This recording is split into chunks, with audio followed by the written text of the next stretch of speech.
Acho que está gravando.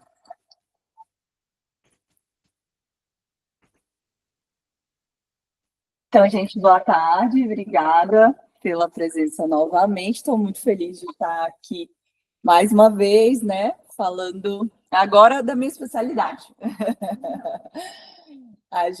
Eu não sei se vocês sabem, eu fiz insuficiência cardíaca, transplante cardíaco e dispositivos de assistência circulatória como especialidade depois da cardiologia. Então, eventualmente, eu dou essa aula aqui, mas hoje eu tentei colocar os pontos mais importantes para a gente entender e ser de uma maneira fisiopatológica geral e a aplicação desses conhecimentos na UTI na sua manifestação mais grave, que é a que vocês pegam durante, acho que a residência aí de vocês, que é o choque cardiogênico. Quando a gente fala de choque cardiogênico, existem dois fenótipos aí de choque cardiogênico que precisam ser diferenciados. Eu vou tentar, ao longo da aula, diferenciar para vocês, que é o choque cardiogênico relacionado à insuficiência cardíaca, e que para manejar esse a gente precisa conhecer a insuficiência cardíaca como doença, desde o ambulatório. E a gente tem o choque cardiogênico pós-infarto, que é chamado de EMITS. Nesse daí, a gente não precisa ter todo esse conhecimento, é só seguir o fluxo. Então, a gente vai tentar diferenciar esses dois e tentar entender as evidências aí disponíveis para esses.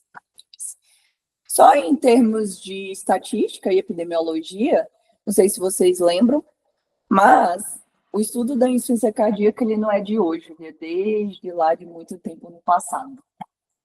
Lá no passado, 1960, os pesquisadores da época já sabiam que se a gente não tivesse nenhuma terapia modificadora para essa doença de uma maneira geral, essa curva aí de número de novos casos relacionados à insuficiência cardíaca, ela tenderia nos anos 2000 ao infinito.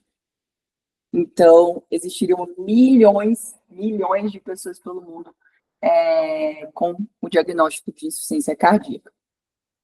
A gente acabou crescendo aí no ponto de vista de pesquisa, de terapias modificadoras, e apesar da gente ter conseguido reduzir bastante essa curva, até 2040 ainda são esperados 772 mil novos casos de insuficiência cardíaca. Então, muita gente, com certeza, basta ser médico para atender um paciente com insuficiência cardíaca. É um avô, é um primo, é um pai. Então, assim, é muita gente vivendo com essa doença. Em termos de mortalidade, eu vejo que, de uma maneira geral, os médicos em geral, se incomodam muito quando vem insuficiência cardíaca de fração de ejeção reduzida. Então, quando vem um paciente com baixo débito, existe toda uma comoção, aí, o que a gente vai fazer, e etc. Mas se vocês pararem para ver os desfechos relacionados à insuficiência cardíaca de fração de ejeção preservada, eles são muito parecidos com os pacientes com insuficiência cardíaca de fração de ejeção reduzida ou intermediária. Então, mortalidade em 5 anos, 75%, taxa de readmissão, quase 90%,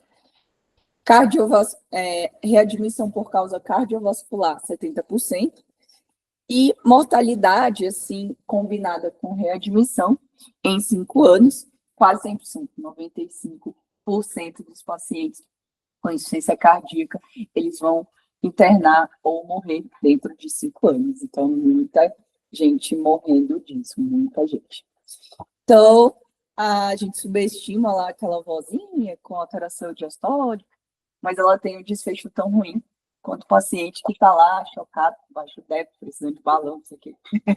O desfecho dela é muito parecido com esse daí.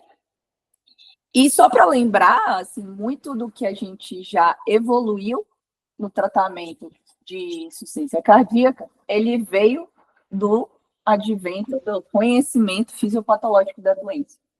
Então, a gente já passou desde lá de 1960 estudando essa doença e, ao longo dos anos, houve aí um conhecimento fisiopatológico importante, e a gente passou por eras de tratamento dessa doença. Que eu vou revisar aqui para vocês só para lembrar. Antigamente, a gente achava que a insuficiência cardíaca era a teoria da água e sal. Ele era basicamente baixo débito, levava a uma ativação compensatória neurohormonal, que retia só de água, e esse aumento de só de água... Oi, aumenta... meu nome é Siri. Como posso ajudar você? Poxa, Siri. Aí esse aumento aí... Essa retenção de só de água faz uma vasoconstrição periférica compensatória, que aumenta a pós-carga no ventrículo esquerdo, e aí induz a mais baixo débito. Antes a gente achava que insuficiência cardíaca era isso. Então, se você desse um inotrópico e um vasodilatador, pronto, você teria resolvido aí a doença.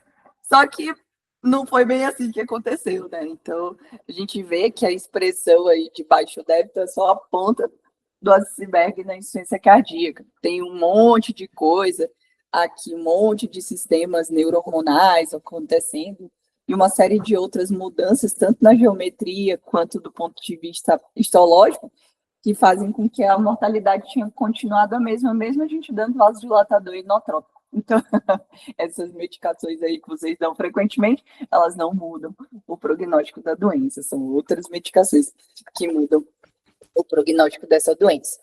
E uma delas é esse conhecimento, o sistema nervoso autônomo, né? Então, os barorreceptores, eles sentem uma queda de pressão, o coração, ele tem uma intensa ligação com o seu primeiro respondedor, que é o rim. O rim tem uma região lá, chamada mácula densa, que é uma região onde retém só de água, e ela recebe aqui sinais de vasoconstrição para fazer com que haja essa liberação de neurohormônios e que vão fazer essa ativação compensatória da musculatura vascular periférica e aumentar a frequência cardíaca com o intuito de aumentar o débito cardíaco. Lembra lá disso, né? Além do mais, a gente tem também no nosso organismo os sistemas de contrarregulação. Então, até os anos 2000, até 2014, tudo que a gente caminhou aí no conhecimento fisiopatológico da insuficiência cardíaca era tentar inibir aqui esse eixo da vasoconstrição. Mas aí, depois desse ano, de 2014, né, a gente começou a tentar aumentar os sistemas contrarregulatórios. Um dos sistemas contrarregulatórios que a gente tem é esse sistema aí dos peptídeos natriuréticos. Então, a gente agora tem remédio para aumentar essa vasodilatação endógena que a gente tem. E a gente faz isso através de uma medicação polêmica, né? Então, todo mundo conhece, vocês já devem ter visto aqui, com certeza, sacubitril/valsartano, que é uma medicação que inibe essa enzima aqui, a neprilisina. A neprilisina, ela é uma enzima que ela é uma endopeptidase. Ela degrada o receptor dos peptídeos natriuréticos. Então, é endopeptidase. Se a gente não tem o receptor dos peptídeos natriuréticos, não tem como os peptídeos natriuréticos ativarem os sistemas que a gente chama de caspados, do GNP cíclico. E aí, por conta disso, não há vasodilatação se não tiver GNP cíclico dentro da célula. Dando um inibidor da neprilisina, que é esse remédio, a gente inibe essa endopeptidase e aí a gente tem os receptores que vão conseguir fazer suas funções e vão se ligar aos peptídeos natriuréticos, aumentando esse sistema de contrarregulação. Quando eles fizeram o primeiro trabalho, eles fizeram com o inibidor da neprilisina isolado, que é o omapatrilato. Então, eles pegaram, teve um trabalho que pegou o omapatrilato e tentou inibir a neprilisina sozinho. Só que esse sistema aqui, ele também participa de outro sistema de contrarregulação, que é o sistema das bradicininas. E esse sistema das bradicininas, ele ficava super ativado quando você colocava aí o inibidor da neprilisina isoladamente. Então, esse trabalho, ele não reduziu mortalidade e ainda aumentou eventos adversos, que foi aí angioedema grave. Por conta disso, eles fizeram essa medicação, que são partes iguais de inibidores da neprilisina, que é o sacubitril, com um BRA, que é um inibidor aí do sistema das bradicininas. Então, eles fizeram esse remédio, partes iguais de sacubitril valsartano. Então, essa medicação aqui que vocês vão ver aí falando, quem trabalha com insuficiência cardíaca fala muito dela. Então, beleza. Além do mais, a insuficiência cardíaca, além dessa parte do sistema neurohormonais, a gente foi já crescendo aí, atualmente a gente está nessas eras de remodelamento. Esse daqui é uma das coisas que a gente estuda que se chama remodelamento eletroanatômico.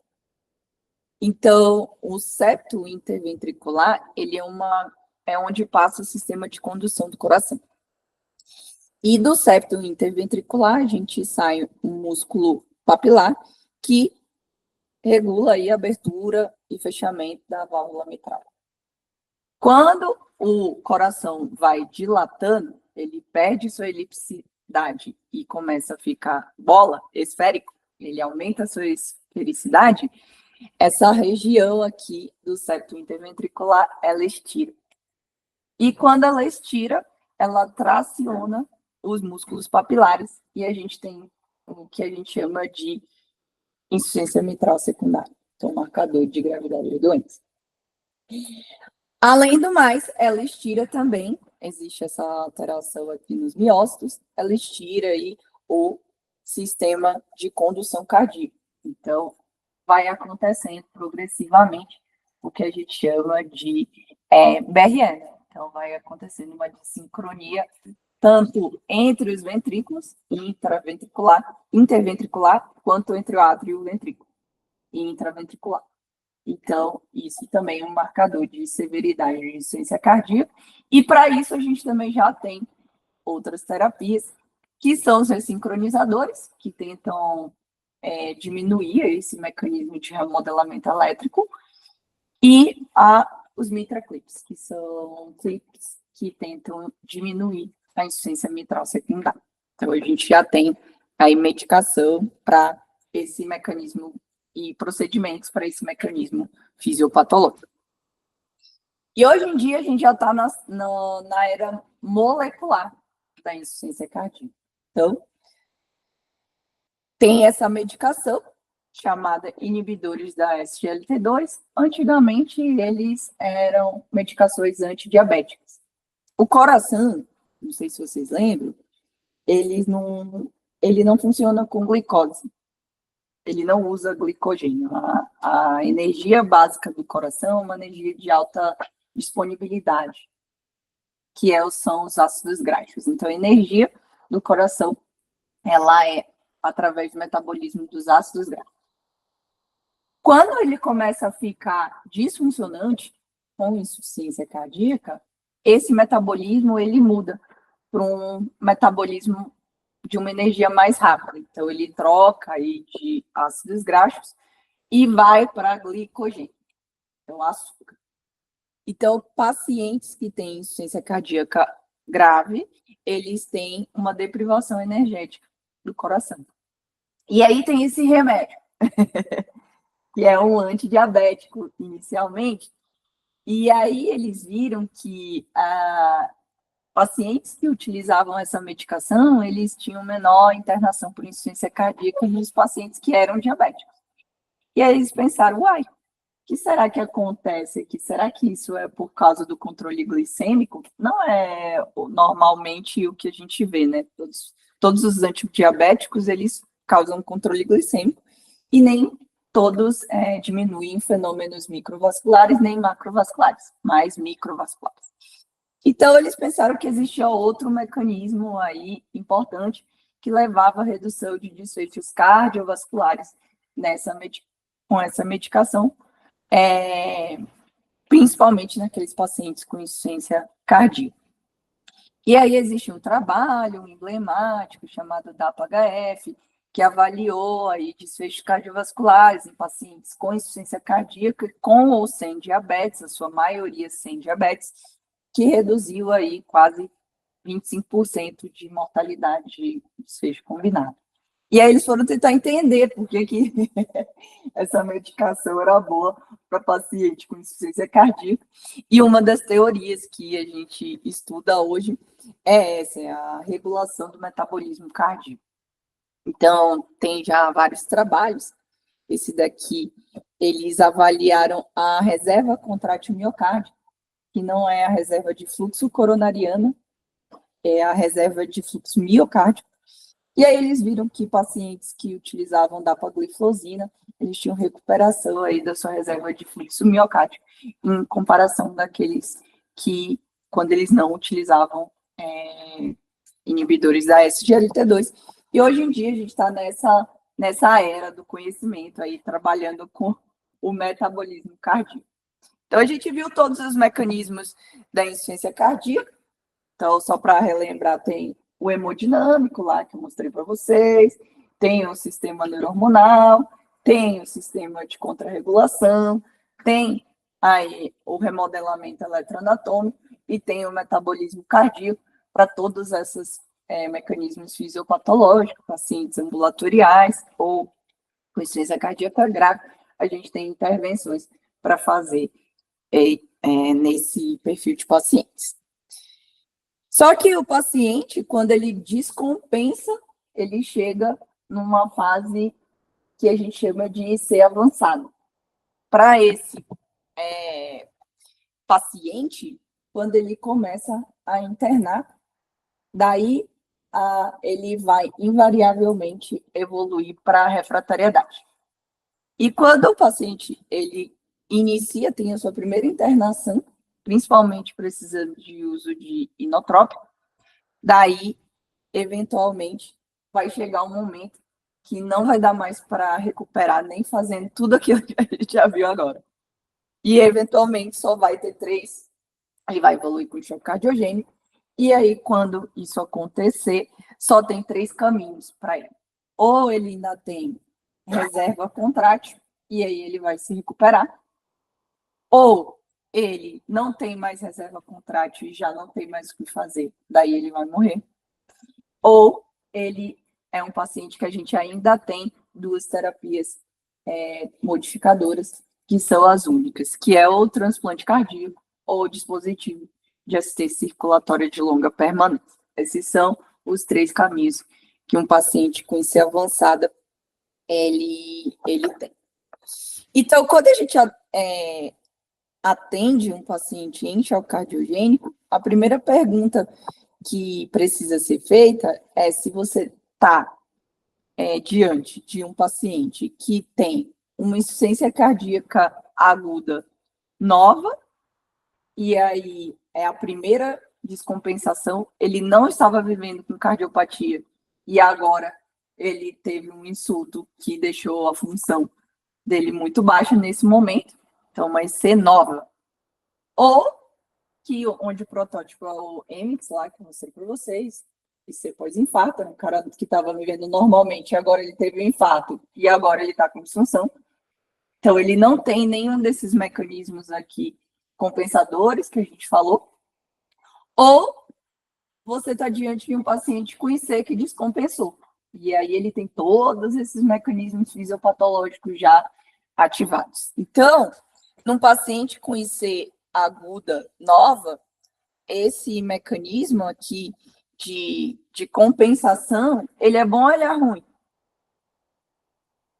Ele é bom, ele é o que mantém o paciente vivo. Se você não tiver esse mecanismo de compensação, ele vai morrer. E se você quiser dar um vasodilatador agora aqui, peraí, que o cara... você vai tirar o mecanismo de compensação dele. Então, em vez de você fazer bem para esse paciente, você começa a fazer mal para ele. Pelo contrário, existe o paciente com insuficiência cardíaca crônica. Então, esse paciente com insuficiência cardíaca crônica, ele já vive cronicamente com esses mecanismos que, ao longo de muito tempo, são desadaptativos. E aí é para esse paciente que você tem que utilizar a fisiopatologia e uma fisiopatologia raiz ao seu favor, tá? Então, em pacientes com IC aguda nova, esses mecanismos, eles são compensatórios e eles são amplificadores da doença, né? E é o que impede o paciente de morrer. Então, a primeira pergunta que você precisa fazer é isso: se você está diante de uma IC aguda nova ou se você está diante de uma IC crônica descompensada. E existe um passo a passo de atendimento. Então, o passo a passo do atendimento é basicamente isso que eu vou mostrar para vocês. Então, existe uma ação emergencial necessária. Se eu estou certa que é choque cardiogênico mesmo, se esse é o diagnóstico. Existe algum fator descompensador que eu vou precisar tratar? Como está o status volêmico daquele paciente? Se ele respondeu ao seu tratamento instituído de uma maneira rápida? E qual que é a medicação que eu vou dar para evitar que ele volte para o hospital? Em termos de ação emergencial, já tem muitos trabalhos que mostram que existe o tempo porta suporte circulatório e o tempo porta suporte respiratório. Esses dois tempos, eles são muito importantes. Quanto mais rápido você oferece um suporte circulatório e um suporte ventilatório, melhor é o desfecho do paciente. Isso já está bem estabelecido. E a gente faz isso, o suporte circulatório mais rápido que a gente usa é o suporte circulatório medicamentoso, mesmo, inotrópico. Então, quanto mais rápido você inicia o inotrópico para o paciente, beleza, melhor para ele, menos tempo de choque, menos. E suporte respiratório, menos tempo que ele fica hipoxêmico, né? Então, faz sentido aí. Faz sentido oferecer essas coisas muito rápido. E quando a gente fala de choque cardiogênico, existe essa abordagem que é em 3 eixos, que eles chamam. Um é para você avaliar o fenótipo e etiologia, que é o que a gente explicou aqui, né? Se a etiologia é de novo ou crônica descompensada. E o fenótipo, ele pode ser de várias formas, né? Os principais, se é IC esquerda, se é IC direita, se é IC biventricular, e qual é a gravidade, que a gente chama de SCAI. Então, a severidade do choque, hemodinâmica, metabólica, a gente tem também o inotropic score, né, que é um score de droga vasoativa, e o estágio de SCAI, que é o que todo mundo fala. E, por último, os amplificadores e fatores modificados. Então, tem uma série de coisas aí que a gente vai avaliar. Então, sempre fazer essa avaliação de pacientes em choque cardiogênico em 3 eixos, ok? E para isso a gente tem que diagnosticar choque cardiogênico. Como é que vocês fazem? Como é que diagnostica choque cardiogênico? Todo choque precisa de. Beleza. Associado a. Aí varia muito, né? A definição. E descarga com Na prática, na prática, como é que a gente vê? bate faz um eco. Beleza. E se não tiver o eco? Oi? Variável. Tá. É macro e micro. Ok, a microhemodinâmica e a macrohemodinâmica estão ruins. Eles estão em choque. Mas como é que você sabe que é cardiogênico? Então, vai ser mais.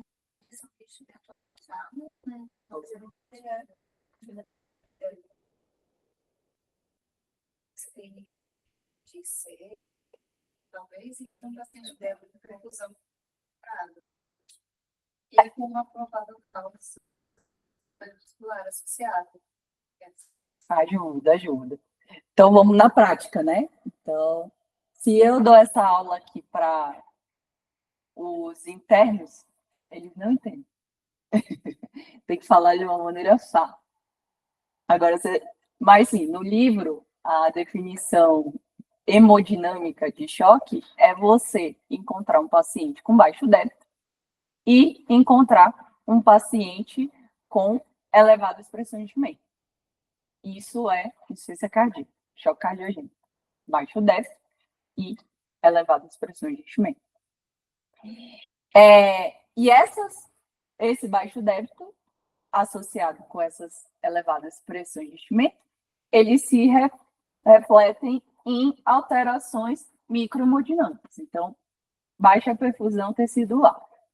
Então, hiperlactatemia, que não é nem tão boa em paciente com insuficiência cardíaca, eles já vivem em baixo débito cronicamente, então às vezes nem tem o lactato alto. Então, mas ele está lá mal perfundido, está lá chocado, mas não tem lactato alto. Mas, de uma maneira prática, na prática, é você encontrar um paciente frio e úmido. Então, é frio e úmido. Se o paciente tiver sinal de má perfusão com sinal de congestão, o choque é cardiogênico. Esse é assim, na prática. E existem, nem todo lugar tem eco, nem todo lugar aqui é o sírio-libanês, que tem eco. Chega o choque cardiogênico lá no Grajaú, né? Lá não tem, lá tem muito, né? Lá no Rota dos Bandeirantes, e não tem o eco lá. Então, a gente tem que utilizar a nosso exame clínico. Então, a história vai te ajudar, realmente. Realmente, um paciente com histórico de infarto prévio. Aí você, poxa, talvez sim, né? Mas, às vezes, é aquele vozinho com sepse e ele evolui um choque misto. Então, tem que ver os sinais de congestão, né? Porque nem... Exato, exato. E aí é isso aqui. Isso é o que eu inventei aqui da minha cabeça. Então, não inventei da minha cabeça, não. Eu li.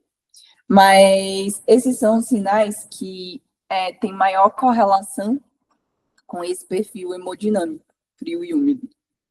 Então, eles têm a maior sensibilidade e especificidade para você fazer o diagnóstico clínico de choque cardiogênico.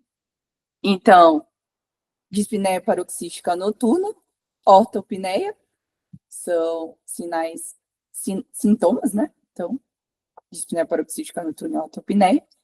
E de sinais, a gente tem turgência jugular, refluxo hepatojugular e B3. Então, são os que têm maior sensibilidade e especificidade. Então, tem que usar o esteto. Não pode ser no eco, tem que ser no esteto. Para ser a B3 não tem no eco. E esse tem a pressão de pulso. Essa daí também é fácil de ver. Ela tem uma excelente correlação com o volume sistólico. Então, o que a gente chama de pressão pensada.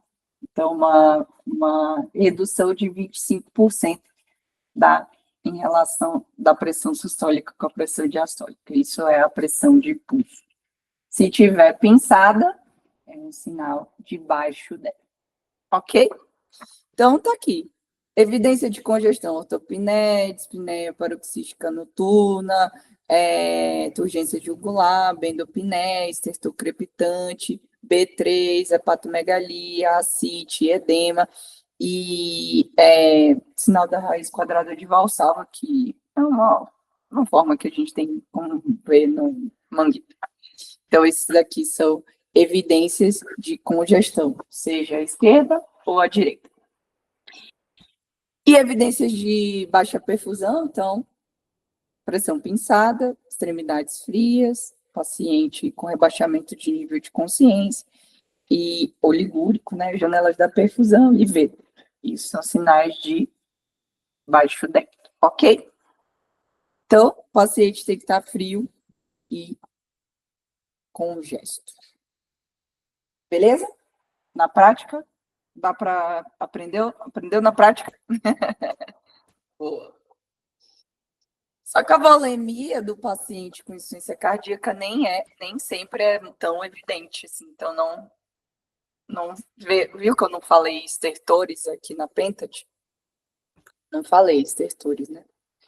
Porque nem sempre eles estão presentes.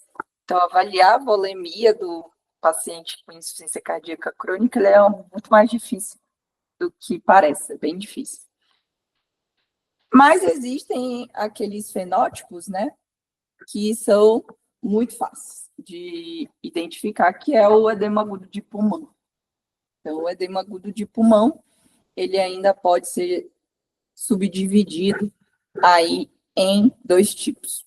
O edema agudo de pulmão vascular, que a gente chama de flash, e o edema agudo de pulmão cardíaco, que é o paciente perfil B, que está lá cronicamente congesto, e aí ele bebe 2 copos de água a mais e entra edema agudo de pulmão. Ou então esquece de tomar 2 remédios, e aí pronto, edema agudo de pulmão. Esse é o edema agudo de pulmão cardíaco.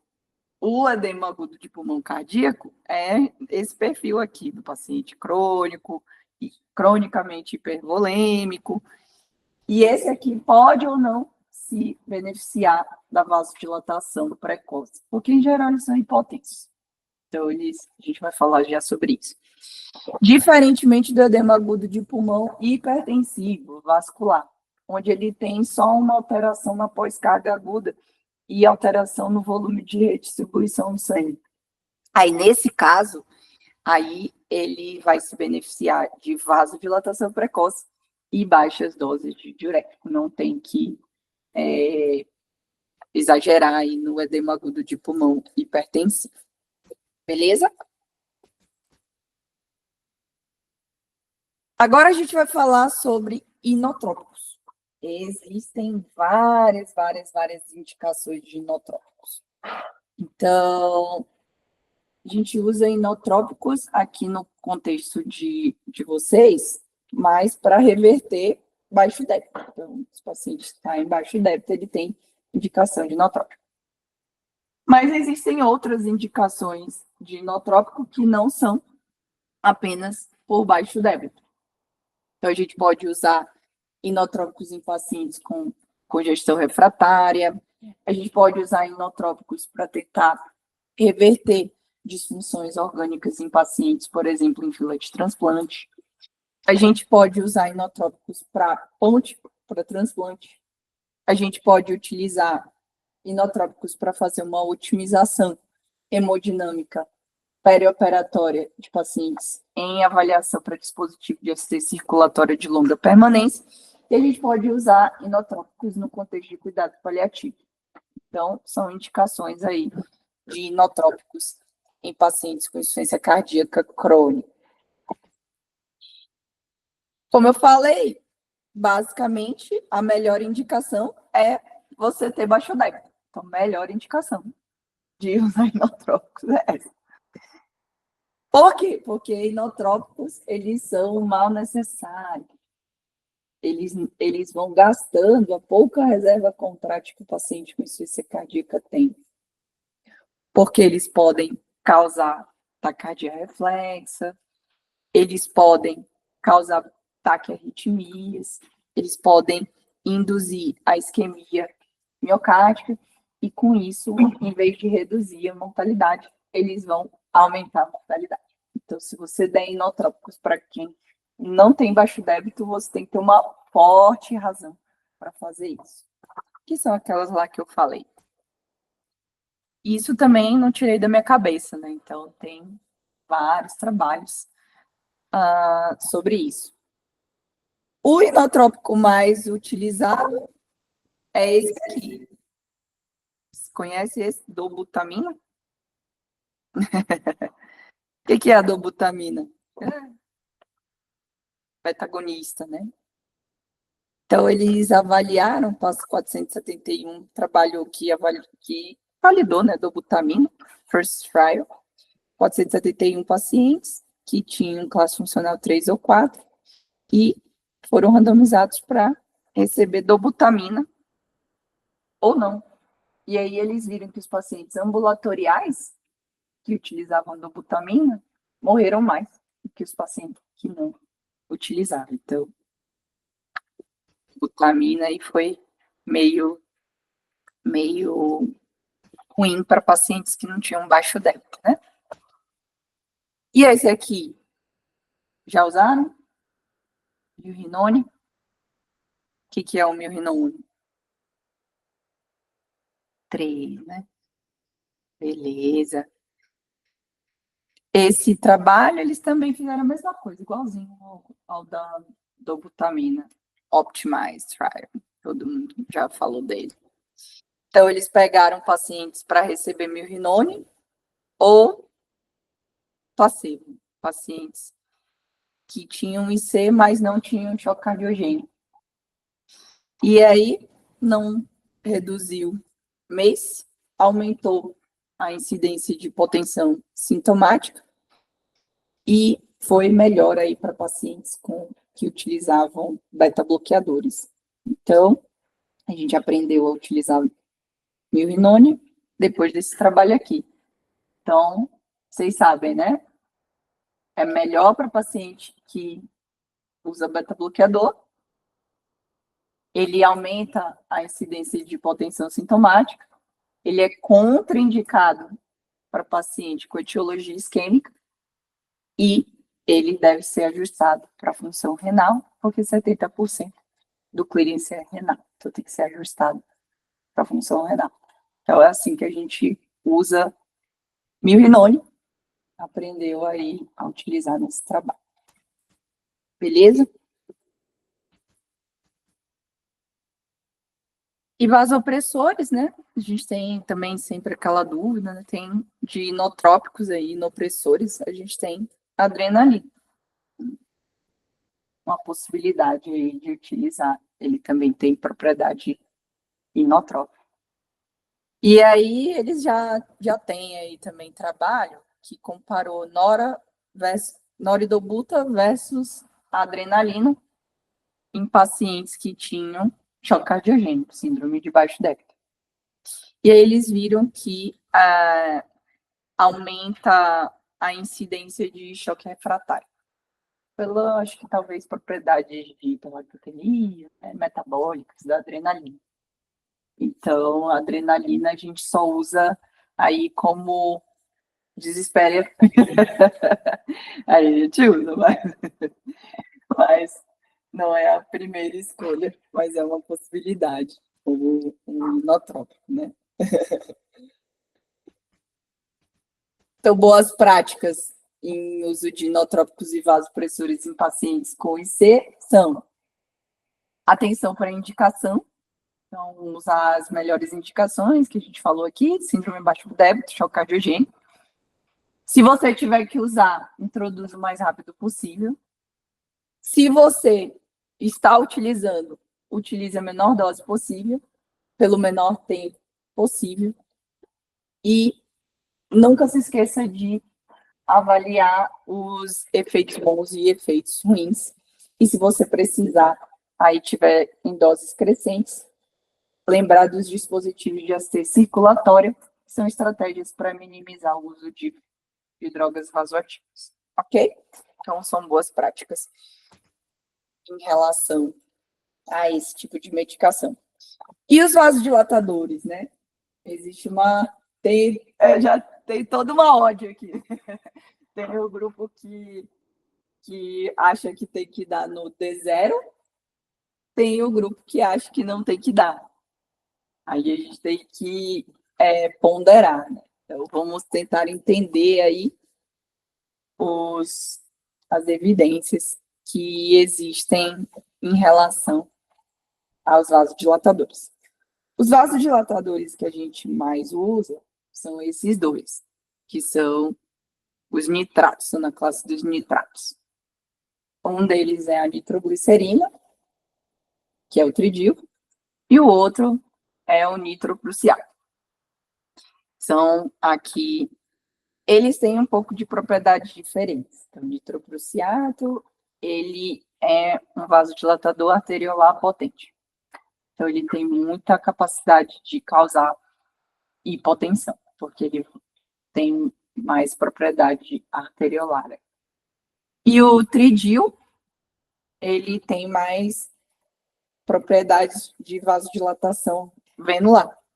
Então, ele causa menos, teoricamente, hipotensão, precisa de uma dose mais alta para ele causar uma hipotensão importante. E aí eles foram avaliar o que acontecia quando você utilizava vasodilatadores precocemente, em pacientes com IC. Então, o objetivo de tentar dar um vasodilatador é tentar melhorar as pressões de enchimento, fazer cair as pressões de enchimento e reduzir a pós-carga para aumentar o débito cardíaco. Então, é por isso que a gente usa vasodilatadores, né? E aí, eles viram lá, realmente, quando a gente falava da pressão, principalmente cai a pressão sistólica. Então, a pressão sistólica, ela cai mais aí do que a pressão diastólica. Teve muita diferença em termos de uso de vasodilatadores e, nesse caso, furosemida em 90 minutos. Quando eles foram avaliar o débito cardíaco, então, a gente esperava que aumentasse o débito cardíaco. Não mudou o débito cardíaco em 90 minutos. Então, põe. E depois, as pressões de enchimento, a pressão capilar pulmonar. Será que ela caiu em relação à furosemida? Não caiu em relação à furosemida. Então, foi praticamente igual você dar em 90 minutos um vasodilatador do que você dá em comparação com um diurético. Então, foi basicamente, sim, diferença. Então, talvez dar um vasodilatador nesse curtíssimo prazo não seja tão diferente aí do que você dá um diurético. Isso falando do ponto de vista hemodinâmico em 90 minutos, tá? Além do mais, a gente também já tentou dar vários vasodilatadores. Então, a gente já teve esse com nesiritide, já teve com ularitide. E aí, não modificou aqui sensação de dispneia em relação aos nitratos, não melhorou a qualidade de vida global durante a internação e ainda não modificou morte ou hospitalização e ainda aumentou aqui a chance de causar uma hipotensão sintomática. Então, você causar uma hipotensão sintomática no paciente é muito pior do que você não dar um vasodilatador precocemente, muito pior. Então, se você der um vasodilatador e o paciente ficar sintomático, pode saber que você piorou o desfecho dele. E é por isso aqui que a diretriz, ela coloca como usar vasodilatadores em pacientes com insuficiência cardíaca descompensada, apenas naqueles que são claramente hipertensos ou naqueles que não compensaram, apesar do uso de diuréticos. Então, eles têm uma hipervolemia refratária. Então, essas são as indicações de vasodilatadores. Então, utilizar aí nas emergências hipertensivas, não precisa ter pressa para utilizar.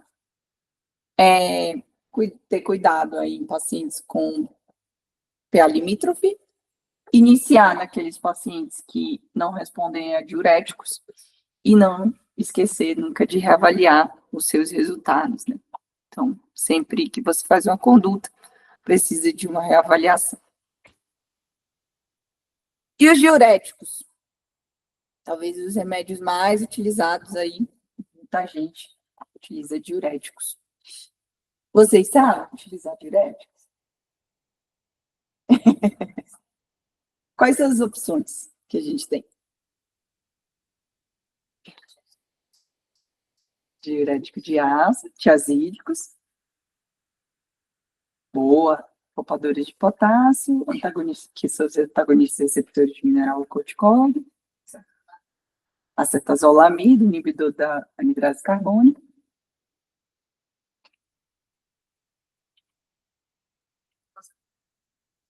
Tem os osmóticos, né? Que esse aqui tá...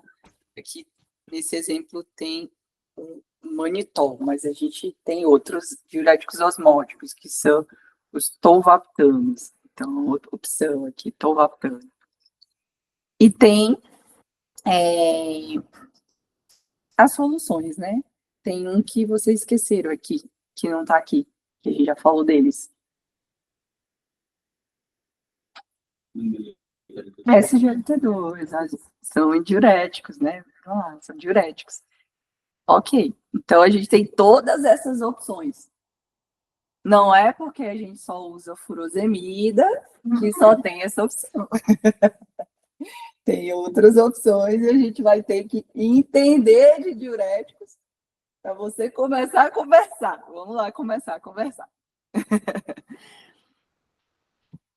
Os diuréticos, eles funcionam, independente do tipo, eles funcionam da mesma forma, que é levando sódio para a medula renal. Eles utilizam essa propriedade aí da água de convecção. Então, a medula renal, se ela estiver salgada, a água vai sair do meio menos concentrado, que é aqui, dentro do tubo, para o mais concentrado. Então, para um diurético fazer efeito, precisa ter natriurese, você precisa concentrar a medula renal. Ok? Ótimo, beleza. Então, a gente já sabe isso. Para um diurético concentrar a medula renal, ele precisa de atingir um volume excretável. Então, tem que ter um volume excretável. E aí, quando ele atinge esse cut point, aí ele concentra a medula renal e faz seu efeito. Ok? Muito bom. Em pacientes com insuficiência cardíaca, eles têm o que a gente chama de braking fenômeno. Ou seja, essa curva, ela é desviada para baixo e para a direita. E aí, o diurético simplesmente não atinge o seu sítio de ação e não concentra a medula renal. Ok? E aí, a gente precisa reverter esse fenômeno. Como que a gente faz isso?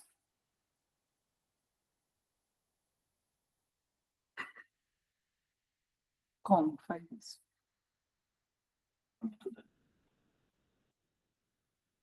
Pode ser, mas com remédio, sem ser dar um inotrópico.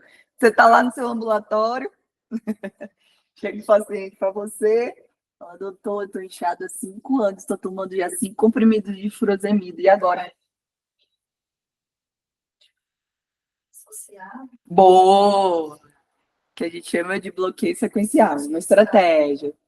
Você associa diuréticos para tentar concentrar a medula. Então, faz o bloqueio sequencial e utiliza aqui em vários sítios de ação os diuréticos. O que mais?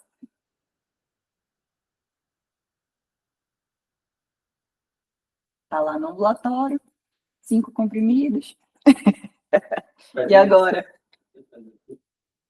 Faz EV. Aqui, faz EV. Então, beleza. Então, aqui é a absorção oral e aqui é a absorção intravenosa. Então, intravenosa tem um pico.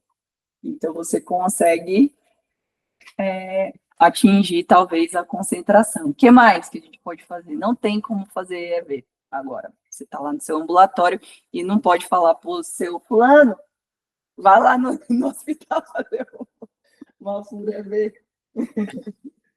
E aí, faz o quê?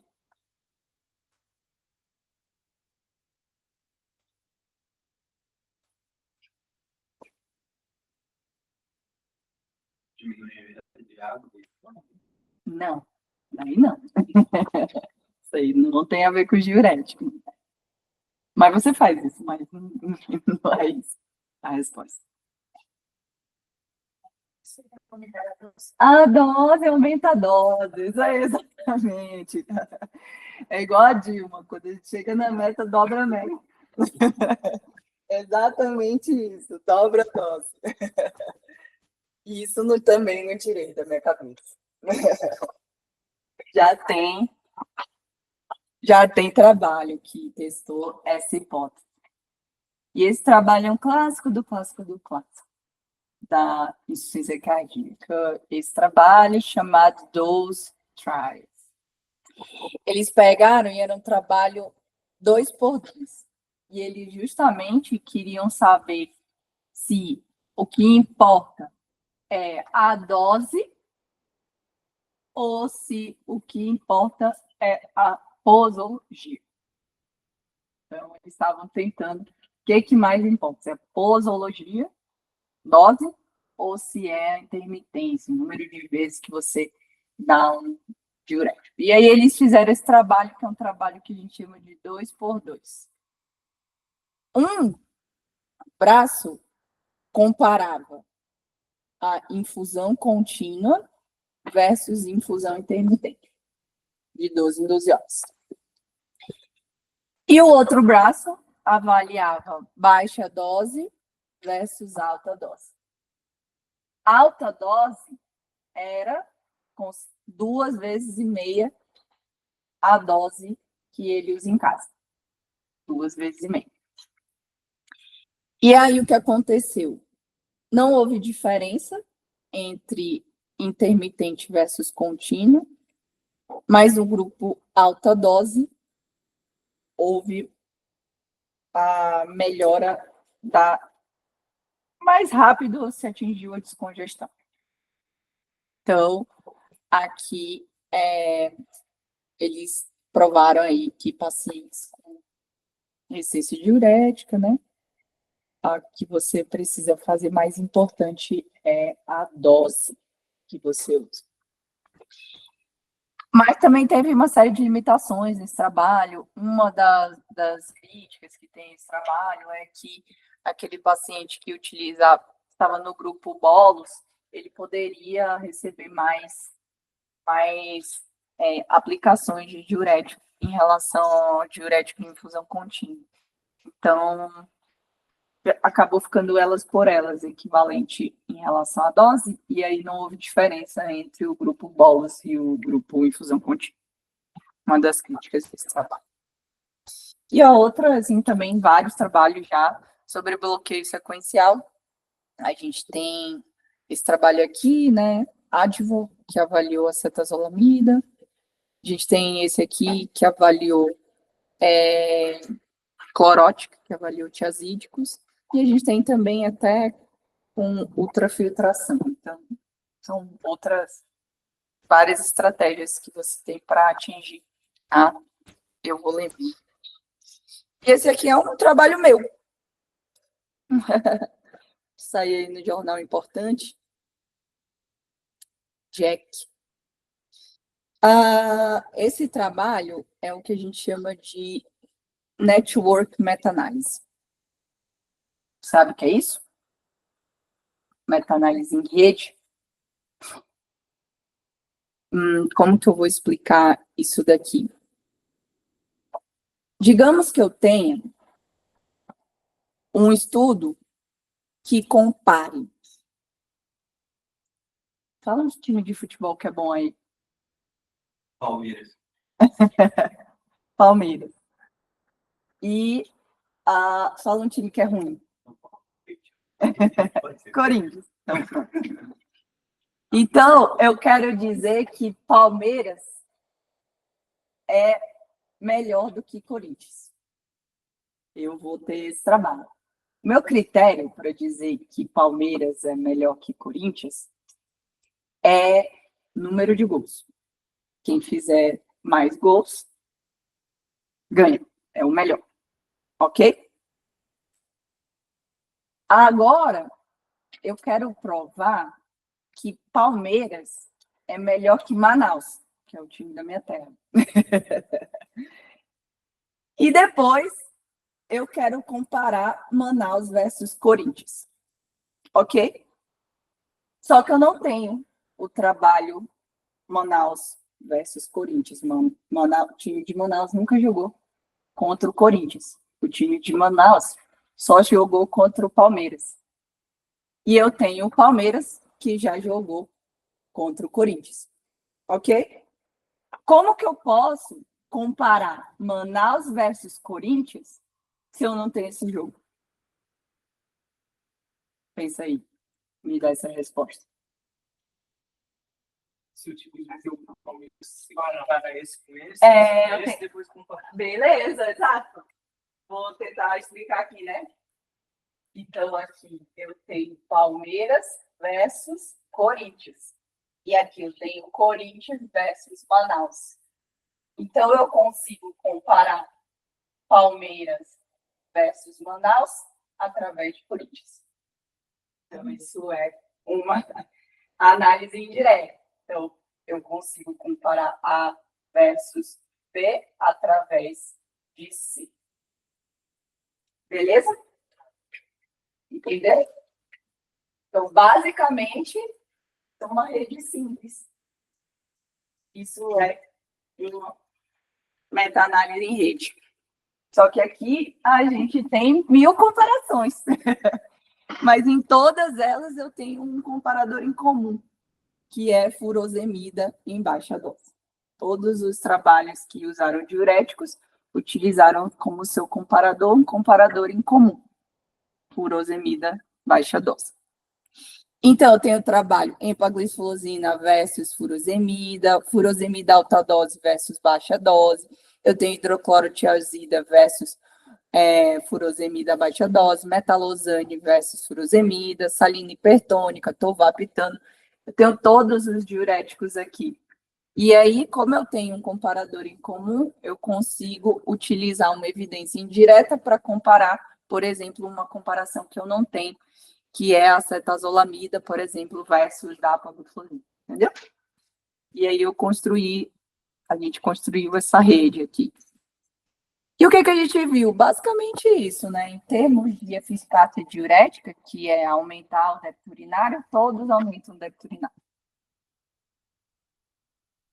No entanto, quando a gente fala de desfecho cardiovascular ou readmissão, só os ISGLT2 têm um efeito bem discreto em desfecho cardiovascular.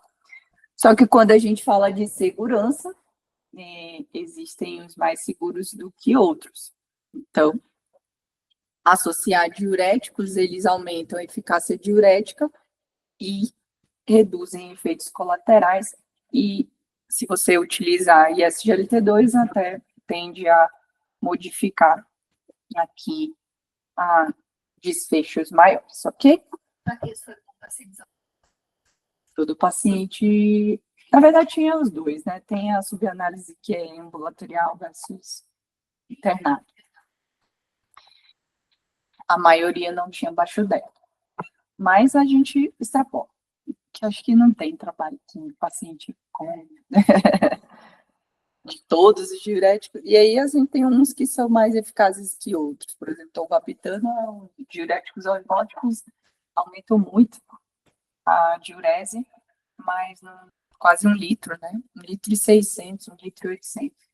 Então, talvez seja uma opção aí para pacientes que precisam realmente fazer muito xixi, talvez. Pacientes graves, talvez. Tovapitano? Ele é comprimido. Nossa, eu nunca vi. Usa mais para glaucoma, né? Essas coisas.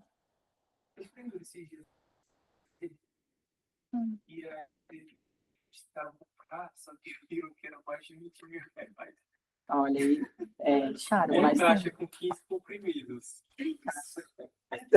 Tem evento só comprimido. Aí já é mais problemático para gente. Não, dá para fazer também aqui a salina hipertônica. Bem barato. Mas Tem várias opções, né? O importante é aqui, o importante é a gente saber. Então. Não, 20 mil eu achei, putz, não sabia que é 20 mil, cara. Eu prescrevo lá, seu consultório.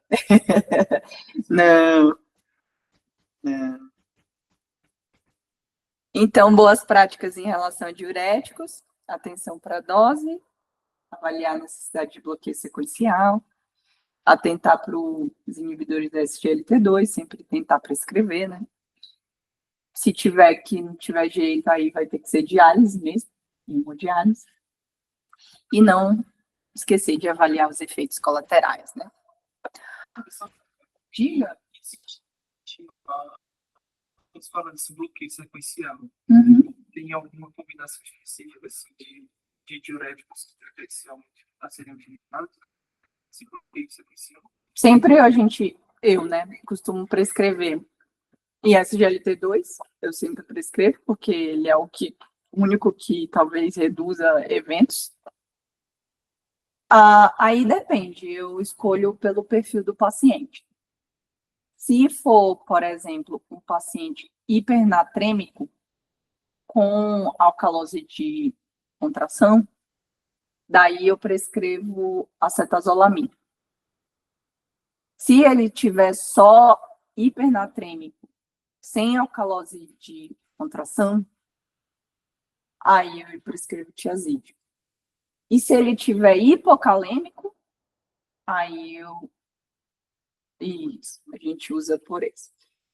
Se ele tiver hiponatrêmico, então tiver com sódio baixo, aí eu dou o salgadão. E se ele não tiver acidose, tiver mais para alcalótico, eu dou acetazolamida ou tolvaptano em último caso. E aí, se não tiver jeito, aí diálise.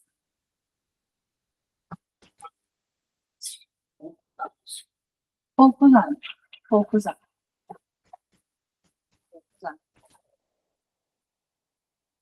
Quando você fala do bloqueio sequencial, não necessariamente você usa as 4 classes, pode usar 2, por exemplo. Pois a 2, aí avalia o débito urinário, né? Desde que ele atinja. O objetivo é fazer ele ficar evoluindo. Né?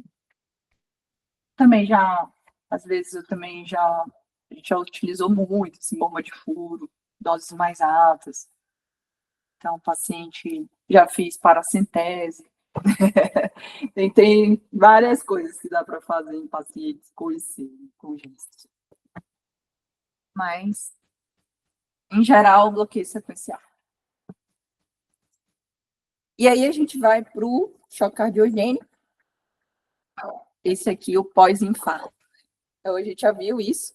Cai o volume sistólico, aumenta a expressão de enchimento, vasoconstrição compensatória. Se tivesse só isso daqui, estava bom. Porque a gente já teria resolvido esse problema.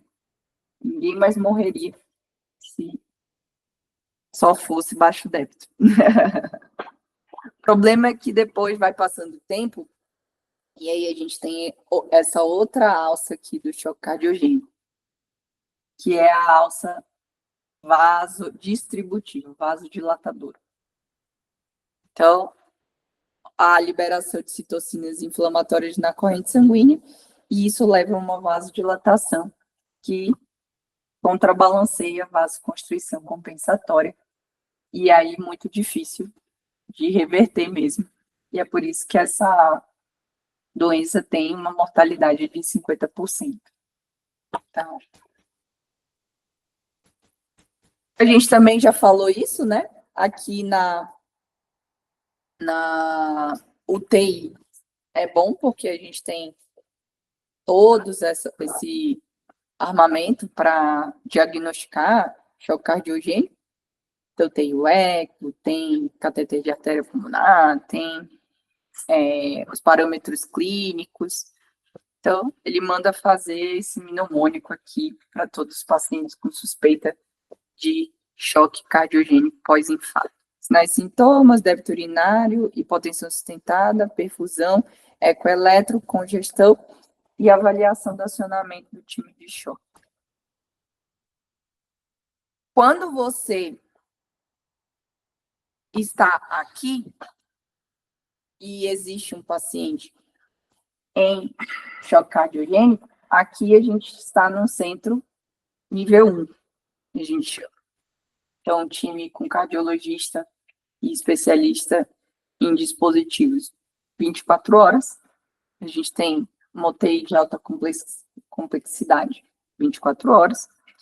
A gente tem capacidade de fazer uma terapia definitiva, que é dispositivo de longa permanência e transplante.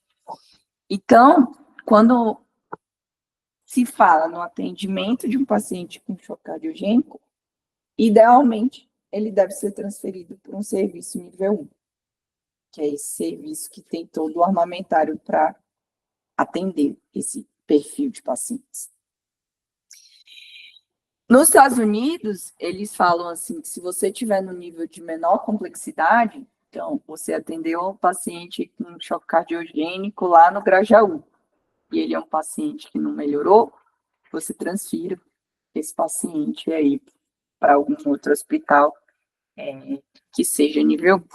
Então, nosso objetivo é fazer uma rede de transferência que tire o paciente desses centros de menor complexidade e transfira ele para um serviço de maior complexidade, onde existe experiência com suporte circulatório e transplante cardíaco. Então, esse é o nosso objetivo. Quando ele chega para você, daí a gente advoga por essa monitorização multiparamétrica e hemodinâmica, principalmente. Então, tem que ter eletro todo dia, eco, de preferência, diário, nem que não seja um eco oficial, mas o nosso eco tem que ter. Tem que ter o balanço hídrico, não pode estar furado. Então, a gente chega aqui, não anotou quanto o paciente fez xixi. Aí tu quebra todo mundo. Quebrou todo mundo porque não anotou o débito urinário. Você tem que fazer, né, ver a sua avaliação clínica, né, para ver se o paciente está melhorando. Ponto de vista respiratório, lembra lá, então o suporte respiratório, importante. E o suporte hemodinâmico, monitorização hemodinâmica avançada. Quando eu saí da residência, a gente achava assim que, acho que nunca tinha visto. Se tinha visto, tinha sido 1 ou 2 vezes, catéter de artéria pulmonar. Pouquíssimas vezes eu vi. Daí eu fui fazer pelodicência cardíaca, depois fui para fora, para os Estados Unidos fazer lá. Fui lá para conhecer, vamos lá ver como é que é a UTI de coração artificial lá da Cleveland. 100% das pessoas têm. Você passa assim, você não vê pessoa com espectro. A enfermeira, que é assistencial, né, que a gente chama de practitioner, faz as medidas hemodinâmicas de hora em hora. Então, você tem que, de hora em hora, checar os longans, de hora em hora. Além do mais, você, que está lá avaliando, tem que checar todos os dispositivos, que são os dispositivos de assistência circulatória, e todos os SUANs. Tem que ter a anotação sua, fazer o eco e olhar os parâmetros do dispositivo de assistência a cada 3 horas. Então, pensa, uma UTI de 12 leitos, que está todo mundo em fila de transplante. Exatamente, era basicamente isso. E a enfermeira lá, anotando xixi, vendo sonda de hora em hora. Para você tomar uma conduta de atender esse paciente e ver se ele vai transplantar. De esporte circulatório, para transplante. Então, uma UTI onde está todo mundo com impela, está todo mundo com está todo mundo com... Então, assim, a gente, para você ver como é cultural, né? Então, se você sugerir um Swan-Ganz aqui é capaz de alguém te dar um tapa, assim, pá. Mas lá, se você não tiver o Swan-Ganz, é muito capaz de que você seja espetado com 2 plantões e mais funça. É muito louco, né? Louco. Mas é por causa de evidência, assim, também não é uma evidência muito forte, mas eles pegaram aí todas as UTIs cardiológicas dos Estados Unidos e avaliaram exatamente isso, né? Então, classificaram os pacientes como aqueles que não tinham nenhum tipo de monitorização hemodinâmica avançada, com cateter de artéria pulmonar. E o que era isso? Tinha que ter anotado no prontuário esses parâmetros aqui, que era pressão sistólica da pulmonar, diastólica da pulmonar e média, pressão capilar pulmonar, a saturação venosa central, a pressão de átrio direito e o PAP. Então, eles viram quais eram os prontuários que tinham todas essas variáveis anotadas. Se o paciente não tivesse nenhuma variável anotada, ele seria o grupo azul. Não tem uma variável anotada. Se ele tivesse pelo menos uma das 5, mas não tivesse 5, ele seria classificado como avaliação incompleta. Para mim, esse é o pior, porque ele passou o catéter, mas não anotou. Passou o catéter e nem viu. E o cinza era o que tinha todas as variáveis hemodinâmicas anotadas. Veja que a maioria, né, ou era nenhum, a somatória de nenhum com incompleta era a maioria. A maioria passou o catéter e não fez nada com isso. Então não adianta também. E aí o que eles viram? Que principalmente para pacientes graves, estágio DI de SCAI, ter uma avaliação hemodinâmica avançada completa mudava o prognóstico.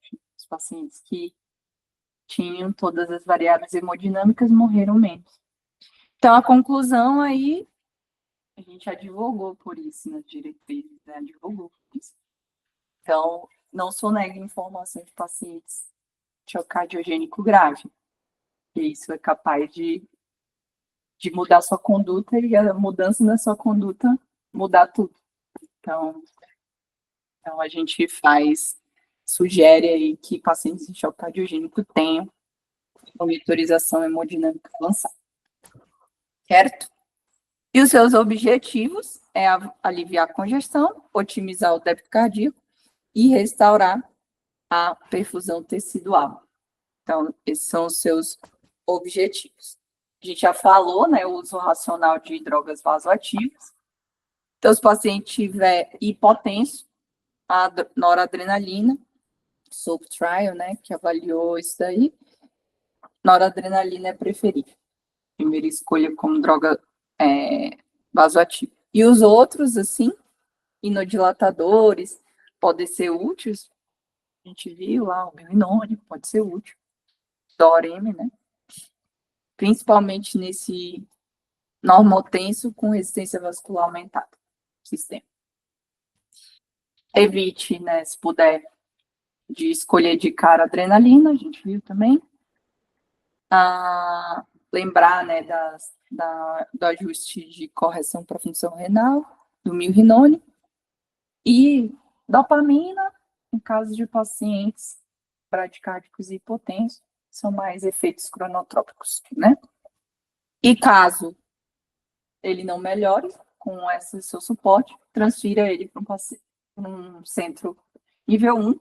E se você já estiver no centro nível 1, mero sinal de deteriorização, suporte circulatório de curta permanência. Então, é isso que a gente faz. Também não tirei da minha cabeça. Tem alguma função do choque cardiogênico ou só naqueles pacientes? Terminal? O levosimendan, ele tem em alguns tipos de choque evidência. Por exemplo, no choque com obstrução dinâmica da via de saída. Tá por exemplo, um Takotsubo médio ventricular, daí, nesse caso, levosimendan é um pouco melhor do que as outras drogas vasoativas. Então, a melhor indicação de choque cardiogênico é essa de levosimendan, é esse daí, obstrução dinâmica da via de saída.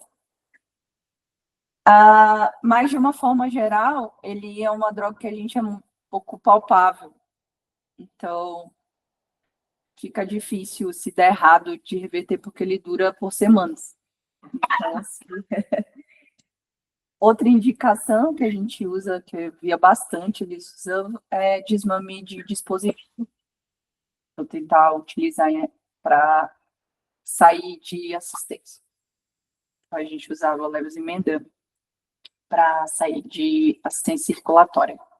Aquele paciente que está lá com a droga vasoativa dose baixa, mas não sai, ou então está com ECMO, só que o fluxo está muito baixo, mas você não consegue sair. Aí a gente usava levosimendan para sair de assistência e utilizava também nesse tipo de choque, Takotsubo, então cardiopatia hipertrófica que chocou, choque cardiogênico, obstrução dinâmica da via de saída. Beleza? E aí vocês conhecem, né? Então eu acho que eu que vou dar essa aula também. Dispositivos, a gente vai falar deles. A gente usava demais. Usa muito, né? Usa. Como estratégias aí para descomprimir os ventrículos, restaurar a perfusão, tirar drogas vasoativas e ganhar tempo até conseguir fazer o paciente chegar numa terapia definitiva. Também temos referências que mudaram aí ao longo do tempo, principalmente aqui no EMITS, né, no choque cardiogênico pós-infarto, a gente já tem evidência aí mostrando que alguns tipos de dispositivos são melhores do que outros. Então, manejo conforme os estágios, lembra lá, SCAI-B, SCAI-C, SCAI-D, SCAI-E, B começando, C o clássico, D de deteriorando, E o extremo. Então, sempre fazer a avaliação hemodinâmica multimodal, frequentemente, principalmente de 2 a 4 horas, se o paciente estiver instável. Se ele estiver estável, você pode fazer por turnos. Então, faz de manhã, faz de tarde, faz de noite. Aí, você vai tentar perceber se ele está voltando lá para o ar. Se ele estiver voltando para o ar, aí você está ganhando o jogo. Mantém que você está ganhando.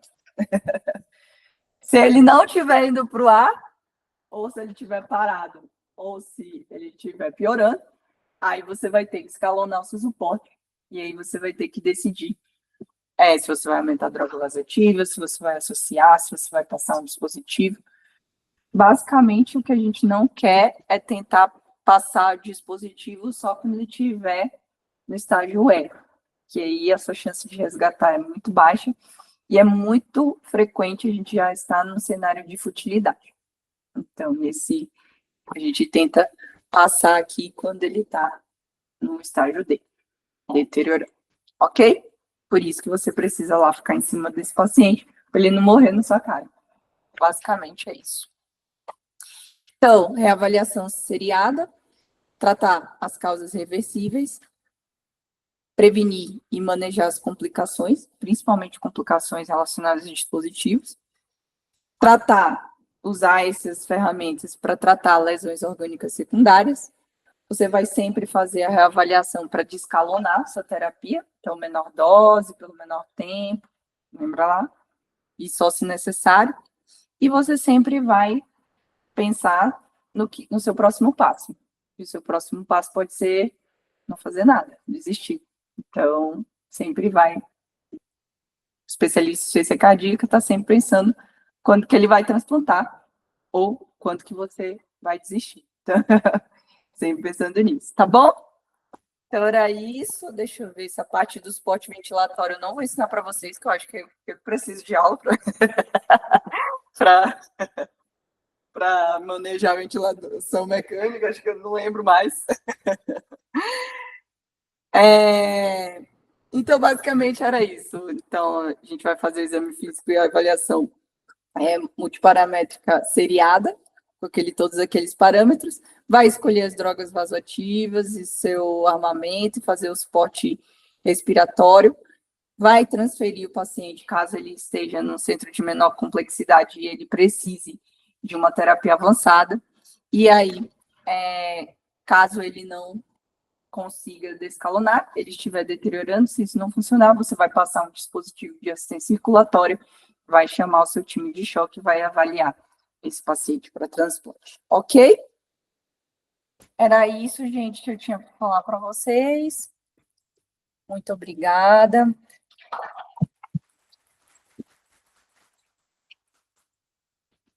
Vocês têm alguma pergunta?